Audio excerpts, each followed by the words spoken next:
Hi, good morning. I'm Jay Lenora, and welcome to the June 2nd, 2017 edition of the Bible Delight in the Details.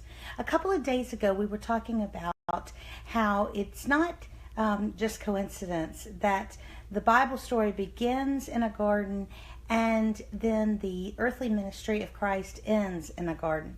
And we were talking about the fact that Christ is making all things new, including our relationship with God, as evidenced and as manifested in the Garden of Eden, in which man and woman could walk in the cool of the evening together with their Lord. That kind of intimate relationship, intimate communion is what was intended for us and what mankind once enjoyed.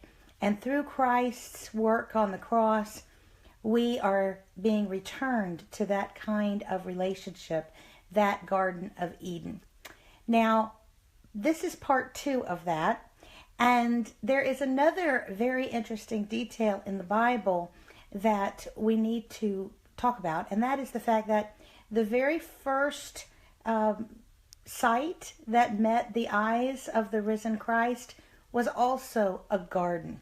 We are told very precisely that the tomb in which Christ's body was laid and from which he was resurrected was in a garden.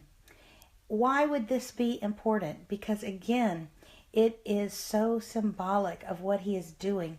He is returning mankind to the intimacy of relationship that is described in the Garden of Eden. But I think there's more to it than that. You know, when I was a little girl growing up in Kingscliff, there was a metal sign out in the garden. There was a red cardinal on the top, and it said, "One is nearer to God's heart in a garden than any place else on earth." And, you know, I've always remembered that. I've seen it all my life, of course. And I think that it's true. Because if you think about it also, what happens in a garden? Well, a garden is a beautiful place. It's a place of nature. Many people, even those who are now not particularly religiously inclined, seem to feel that there is a creator, even if they don't know him as a personal God. When they go through a garden, it's hard to look at the diversity and the intricacies of flowers and plants and not realize that indeed that's not by happenstance, that there's a design behind it. But more than that, a garden implies tending. You can let a garden just lie without any help, and it'll soon grow overgrown and not be nearly as pretty, not be nearly as enjoyable.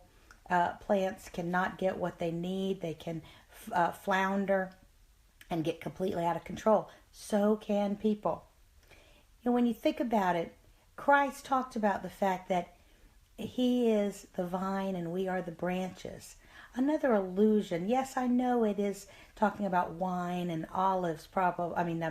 And olives probably, but it's also reminiscent of what happens in a garden.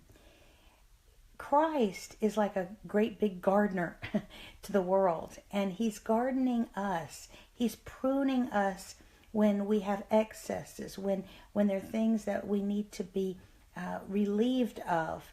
He takes them out of our life one way or another in order that we might continue our growth. The whole Christian walk here on the earth is one of sanctification. You might see it as being gardened, being taken from a small bud to a full blossoming flower that will one day be perfect in every way in our glorified state. But in the interim, we are being cared for. We're being given the fertilizer, you might say, that we need, the food that we need, the water that we need, the food and water of the Word. We're given the light of God's presence, just like plants need sunlight, but all under the careful, watchful tending of a gardener who adjusts the care for each individual plant, just like God has different journeys, different lessons for each of us at any given time. It's a beautiful thought. So I encourage you again to go out into a garden sometime this weekend. And as you do, remember that in the world, in life, we are plants being gently tended by our gardener, the Lord Jesus Christ. I'm J. Lenora Bressler. Visit me tomorrow on the next edition of the Bible, Delight in the Details. Have a great day.